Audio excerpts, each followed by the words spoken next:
Ouf, désolée, vraiment, si je pleure, c'est que c'est pas facile. Je me retrouve dans dos au mur et je me dis, je vais me prostituer. Puis je vais à... As-tu déjà ressenti un amour si fort qui t'a bouleversé? As-tu déjà vécu un amour qui t'a fait sourire, pleurer ou même douter? Un moment inoubliable, une trahison qui t'a brisé, un rêve d'amour devenu réalité, ou un cœur qui bat encore pour la mauvaise personne.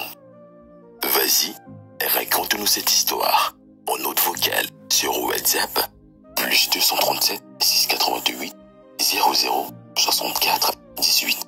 Le chanceux Briscoe-Alino, le sauveur giflé, t'écoute avec impatience. Bonjour, micro-trottoir. J'espère que tu vas bien. Je suis tes vidéos sur les réseaux. Et puis, je vois là, tu as lancé un nouveau concept que j'adore bien. Raconter les histoires anonymement.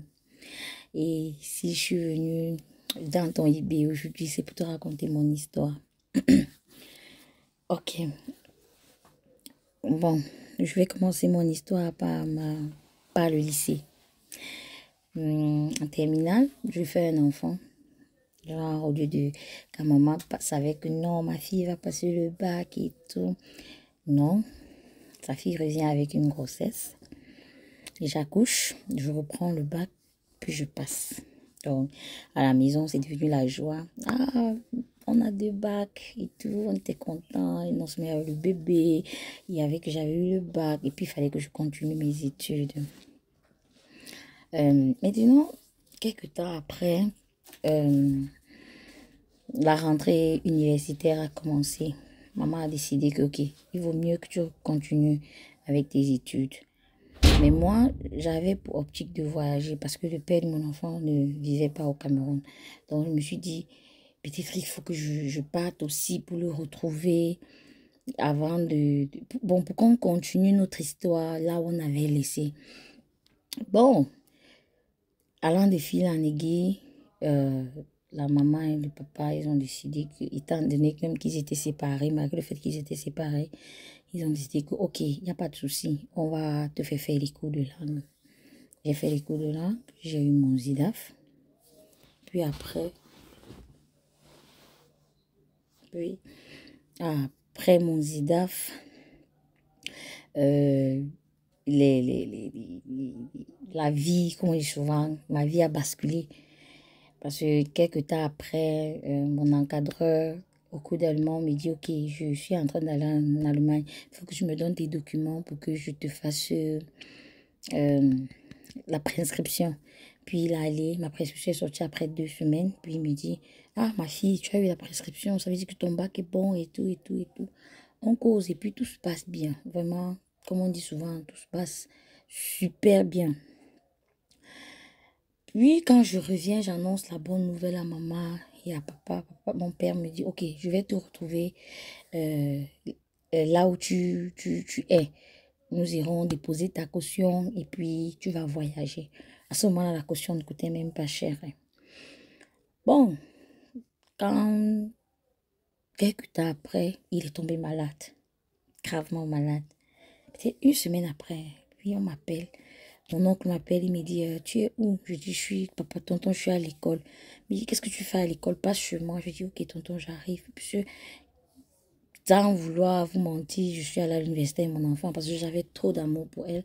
Du coup, je n'arrivais pas à me séparer d'elle. Donc, vu que je faisais les cours de langue et l'université, c'était juste secondaire, je me suis dit, bon, pourquoi ne pas aller avec elle? Puisque je vivais avec ma grand-mère. Donc, je trouvais que c'était un peu plus facile d'être avec l'enfant et de continuer mes études. C'est comme ça que j'attends papa, il ne vient pas, je m'en vais voir mon oncle. J'arrive, mes tantes sont en train de pleurer. Je me dis, mais pourquoi ils pleurent? Pourquoi tout le monde pleure? Bon, mon oncle me dit juste, tu vas laisser l'enfant ici et on va voyager. Je dis, on voyage pour aller où, tonton? Il dit, non, on va voyager, on a un truc à faire quelque part. Je dis, ok, tonton, il n'y a pas de souci, allons-y alors. C'est comme ça que je laisse l'enfant chez lui et on y va. Nous sommes allés. Quand nous sommes arrivés à l'hôpital, j'arrive, il dit au médecin, c'est sa fille. Je dis, bon, papa est malade. Il me dit oui, il est dans le coma depuis hier. Et puis, on ne savait pas comment t'annoncer. J'ai dit waouh. Tonton, donc, tout au long du voyage, rien, tu ne m'annonces, tu ne me dis même pas ce qu'il y a et tout. Rien. Je dis ok, il n'y a pas de souci. Chante, je vois mon père. Je lui dis papa, on a les projets. Tu oublies tu oublies tout ce qu'on devait faire. Ouf, désolée, vraiment, si je pleure, c'est que c'est pas facile. Je dis, mais papa, on a des projets. Qu'est-ce que tu es en train de me faire comme ça? Ne me trahis pas, s'il te plaît. Je te supplie, papa, ne me fais pas ça. Puis, pendant que je suis en train de lui parler, étant sur son lit mourant, les larmes coulent. Il se met à pleurer, Il pleure, mais il ne peut pas me parler. Donc, déjà, je ne pouvais voir que les larmes dans ses yeux, mais il ne pouvait pas me parler, je ne pouvais pas l'écouter. Et après, je suis sortie, j'ai fait peut-être 2-3 jours à l'hôpital. Le médecin nous a dit, ok, nous allons patienter avec les médicaments qu'on nous a donnés, on verra le résultat et tout. Étant donné que j'avais déjà peur que le couloir de l'Allemagne soit perdu, mes camarades m'ont appelé que hey, on va composer les CC et tout, il faut que tu te dépêches de venir composer. C'est là où je prends donc la route de nuit pour arriver là où j'allais à l'université. Dès que le bus arrive comme ça, jusqu'à nous sommes entrés dans la ville, mon téléphone sonne. C'est mon cousin qui m'appelle, il me dit mes sincères condoléances. Je dis pardon. Il dit sois forte. Je dis waouh, qu'est-ce qu'il faut que je fasse là maintenant? J'étais perdue, j'étais troublée, j'ai pleuré, j'ai repris le bus, je suis rentrée chez nous. Et quand j'arrive, je vois, c'était déjà la maison de deuil et tout. Je me dis, merde, c'est allé tellement vite, papa. Tu ne m'as pas prévenu, tu ne m'as pas ci, tu ne m'as pas ça. Les délais étaient aussi déjà en train de passer. Le pater me dit, mon oncle me dit, ok, quand on va finir avec le deuil, on va en parler. Après, bon, le deuil est passé. Puis on en a pu parler. J'ai continué avec l'université. Je me suis dit, il ne faut pas que je perde de tous les côtés. J'ai continué avec l'université en deuxième année. Parce que là, déjà, la relation avec le père de mon enfant, c'était mort. Donc, c'était genre, il n'y avait plus d'espoir, ou la distance et tout et tout. J'ai dit, ok, il n'y a pas de souci. Maintenant, quand j'étais en deuxième année, je rencontre quelqu'un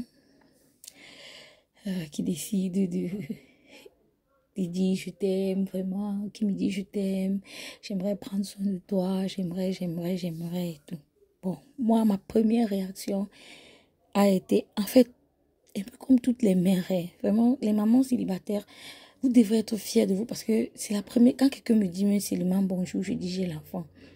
Quand je lui dis ça, il me dit ok, il aimerait rencontrer mon enfant. Je dis waouh, voilà un homme sérieux. Il rencontre mon enfant, il rencontre ma mère, il rencontre mes frères et tout et tout.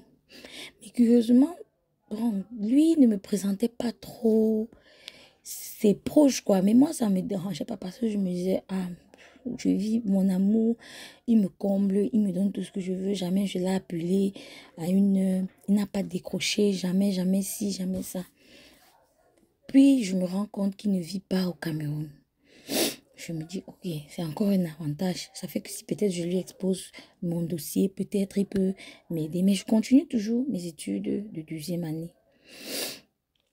Et puis, la relation se coupe juste comme ça, sans préavis, vraiment, sans qu'on ne se dise quoi que ce soit. Du jour au lendemain, la relation s'arrête. Je reste encore plus d'1 an. Je me dis, ouais, pourquoi ma vie est comme ça? Pourquoi je dois toujours être seule? Quand j'étais en troisième année, donc j'étais à décourager. Je voulais laisser l'université parce que j'avais plus les moyens pour payer. Non seulement il fallait payer ce que tu dois manger, il faut payer pour l'enfant. Il faut. C'était vraiment compliqué. Puis un jour, je me dis, est-ce que les filles qui font la prostitution là sont plus ou moins que moi? Peut-être que si moi-même j'essaye ça, ça peut donner. Je me retrouve donc dos au mur et je me dis, je vais me prostituer. Puis je vais Puis je vais dans un coin de la place où les prostituées restent souvent. Je m'assois, je dis, ok, aujourd'hui, je suis venue chercher le client. J'espère que je vais trouver. Et puis, curieusement, je n'avais que 1500 sur moi. J'avais dit, ok, si la bière coûte 700 au trop, je peux boire 2 bières. Après, je paye 100 francs, je rentre à la maison. Après, pendant que je suis donc assise, il y avait des messieurs assis à côté. Puis je reste, on m'envoie une bière, 2 bières. Je dis, hé Seigneur, j'ai trouvé le client. Peut-être qu'enfin, je vais pouvoir bien manger avec l'enfant demain ou après-demain parce que c'était compliqué. C'est déjà devenu très compliqué. Maintenant, quand à un moment dont le monsieur me dit, mais ma chérie, viens sur notre table. En fait, nous tous, nous connaissons les hommes. Quand je vais sur sa table, je m'assois, il m'offre à boire et tout. J'écris à ma copine avec qui je vivais que maman, peut-être j'ai trouvé le client. Et comme je ne sais pas où je vais l'amener, il faut mieux que tu libères la chambre. Je vais le ramener sûrement à la maison. Elle me dit, comment ça, tu as trouvé le client, ça veut dire quoi? Et tout, elle essaye de comprendre ce que je dis. Mais après, je dis que c'est long à expliquer. Je vais mieux t'expliquer quand je vais rentrer. J'ai passé toute la soirée avec ce monsieur. Il m'a ramené jusqu'à devant la porte. Il m'a dit au revoir, il est parti. Pas de numéro de téléphone, rien. Il m'a rien demandé. Et puis les délais d'inscription approchaient. Tu peux imaginer mon stress. Je dis, j'étais stressée un peu. Moi, dans ce genre, je n'arrivais même plus à respirer normalement. Je me disais, mais ma vie est fichue, je vais faire comment? Et tout. Un jour, donc, je marchais toujours dans une ruelle en réfléchissant, je sais, je vais faire comment? Je revois donc le monsieur de la dernière fois. C'est lui qui me reconnaît, il me dit bonjour mademoiselle, je dis bonjour. Mais qu'est-ce que tu fais là et tout. Tu as besoin de quelque chose? Je dis que non, je fais genre tout va bien quoi. Puis après il me dit j'étais en train d'aller manger, tu m'accompagnes. Je quitte avec lui, je vais manger parce que j'avais très faim honnêtement. Et il y avait un soleil de malade, j'avais très faim. Je finis de manger, il me dit c'est quoi ton problème? Tu as l'air très triste et tout. C'est là où je lui explique ma situation. Clairement, je lui raconte toute mon histoire et tout. Il me dit, ok, il ne faut pas que tu perdes donc cette année. Passe au bureau lundi, je verrai quoi faire. Parce que là, nous étions vendredi. Je croyais que c'était la blague. Lundi, j'arrive au bureau, mais attendez. Il travaillait dans un bureau de luxe et tout. Je ne peux même pas imaginer. Il a retiré de l'argent. Il m'a donné, il m'a dit, ok, tu payes ta pension, tu payes la chambre où tu vis et puis le reste va t'aider à payer le taxi ces temps-ci et tout. Je dis, Seigneur, ce genre de personne existe encore. Ce genre de personne existe. Vraiment, jusqu'aujourd'hui, chaque fois que je pense à lui, je le bénis. Malgré le fait que nous ne sommes plus ensemble, je le bénis. Puisqu'on ne s'est pas séparés parce qu'on voulait. C'est son travail qui a voulu l'amener en Europe. Et il est parti. Il a retrouvé quelqu'un là-bas, d'autres là-bas. Et il a refait sa vie. Et puis on s'est séparés vraiment dans la paix. Puis un jour, je reste encore le premier benguiste qui était venu, à qui j'avais présenté ma fille et ma mère, m'appelle le 24 décembre. Il me dit, allô, tu es où? Je dis, je suis chez moi. Il dit, mais tu es à quel niveau et tout. Je suis venue au Cameroun pour passer du temps avec toi. Puis je fais, ah, waouh, curieux. Curieuse, je me dis, waouh, d'où il vient celui-ci encore dans ma vie et tout. C'est comme ça qu'il vient, il m'embrouille. Je retombe encore dans les filets. Quand il me dit qu'il est au Cameroun, pour moi, je dis, ok, je suis curieuse et en même temps, je suis contente. Je dis, ah, ok. Moi, je ne voulais pas, déjà que je ne voulais pas dans ma vie aller dans mon nom. Donc, si peut-être il vient et qu'il veut vraiment un truc sérieux, peut-être on va le faire. Et il m'embrouille pendant tous les congés de Noël. Il repart, on garde contact. Vraiment, la relation se passait très bien. Quand je dis très bien, c'était sans soupçon de quelque chose, qu'il peut avoir quelque chose et bien quoi que ce soit. Il m'a raconté comment la dernière fois, il a coupé les ponts avec moi parce que quand il est rentré en Europe, c'était compliqué. Il y avait des crédits à rembourser. Il avait tellement de choses à faire. J'ai dit, papa, ok, il n'y a pas de problème. Si vraiment tu veux une relation sérieuse, je n'ai pas de souci. Déjà que tu connais ma fille, je connais un peu ton histoire aussi. Et puis, laisse-moi te dire que les quelques temps que tu m'as laissé là, j'ai rencontré quelqu'un, mais c'est vrai, nous ne sommes plus ensemble. On a juste fait un an ensemble. Après, il est parti. Non, maintenant je suis seule. Il me dit, ok, il n'y a pas de problème. Je gère. C'est comme ça qu'il change mon standing de vie. Il décide que non, tu vas plus vivre comme ça. Je veux que tu vives comme ci. Je veux que tu vives comme ça. Je dis, ok, d'accord.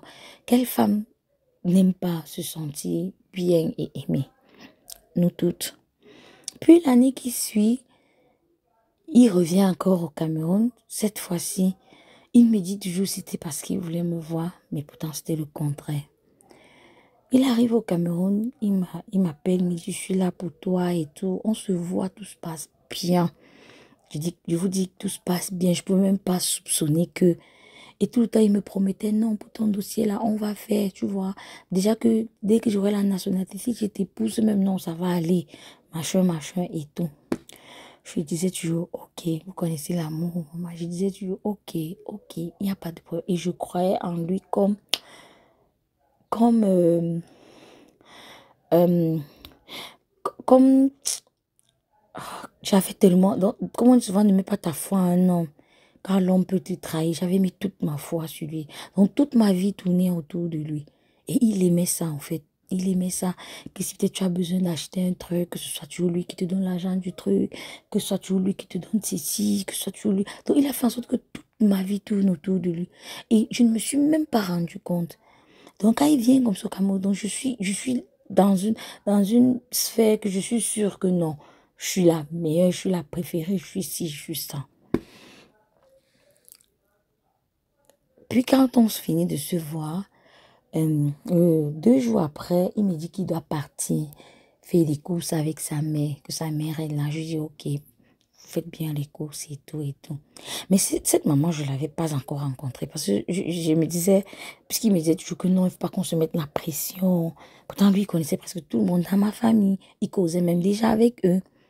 C'est la partie là que je ne comprenais pas, mais comme j'étais amoureuse, je ne me posais pas trop de questions. Quand il part, donc, mon téléphone sonne, c'est une amie qui m'appelle, qui me dit, mais c'est comment et tout. Je dis, non, ça va bien. Elle me dit, mais ton gars n'est pas au Cameroun. Je dis, si, il est là. Il est là, on vient même de se séparer. Et tout. Elle me dit, mais attends, est-ce que tu sais qu'il est venu pour adopter sa femme? Je dis, ok, sa femme, qui n'est pas moi. C'est là où elle m'envoie le flyer du mariage. Je dis, waouh, tu blagues. Elle me dit, non, je blague pas. Je dis, ok. Mais pourquoi il ne m'a pas dit? Pourquoi? En fait, je me suis posé toutes mille et une questions. J'ai dit, mais attendez. Quand je l'appelle, il dit, non, non, non, patiente, moi j'arrive. Ne te dérange pas, je vais tout expliquer. Quand il vient, l'excuse qu'il me donne, c'est, oh, non, je fais ça juste pour les papiers. Tu vois, tu sais, c'est pas facile là-bas. Je ne voulais pas, j'avais peur que ça te frustre et tout et tout. Idiote que j'étais, j'ai cru. Parce que je l'aimais. J'ai cru. Je me suis dit, ah ok, il n'y a pas de problème. Il n'y a pas de souci. Vas-y, hein, vraiment, marie-toi dans la paix du Seigneur. Quand tu auras les papiers, qui sait, un jour, peut-être, tu pourras aussi me faire voyager. Tu sais que j'ai fait quand même tous les examens là, non. J'ai déjà fait ci, j'ai fait ça. Donc, ne te dérange pas pour moi.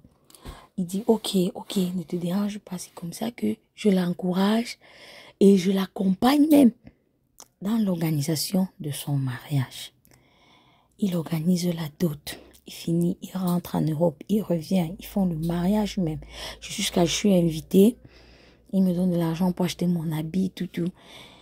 Mais à la dernière minute, j'ai pas pu partir parce que je me suis dit, je voulais aussi avoir ça avec lui. Pourquoi ce n'est pas moi? Pourquoi c'est elle?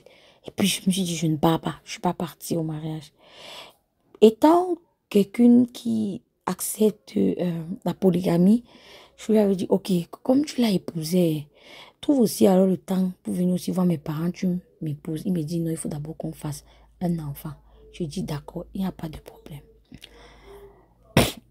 Premier tour, une fausse couche. Il me dit, oh là là, vraiment, la fausse couche là, vraiment, ce n'est pas bien et tout, et tout, et tout. Entre-temps, sa femme aussi n'avait pas encore accouché. Puis après, il me dit, non, c'est même bien comme ça, fait la fausse couche parce que il faut d'abord que je fasse l'enfant dans le mariage avant de faire hors du mariage. Honnêtement, jusque-là, je ne me suis pas posé les questions. Je me suis dit, ah ok, d'accord, il n'y a pas de souci. Vas-y, fais ton enfant là-bas. Moi, je vais attendre. C'est comme ça que quand une femme perd le temps pour accoucher, le temps passe. Les petites maladies bizarres de femmes te dérangent, les maux de bas-ventre, les ceci. Parce qu'il n'était pas là constamment là, donc il fallait toujours que je l'attende. Il pouvait partir, il fait même 8 mois. Avant de revenir au Cameroun, je devrais l'attendre. Même pour moi, parfois, c'était pas facile, mais je l'attendais toujours. Parce que je me disais, non, quand il va venir, cette fois-ci sera la bonne. Quand il va venir, cette fois-ci sera la bonne. Puis il a pu faire l'enfant de l'autre côté.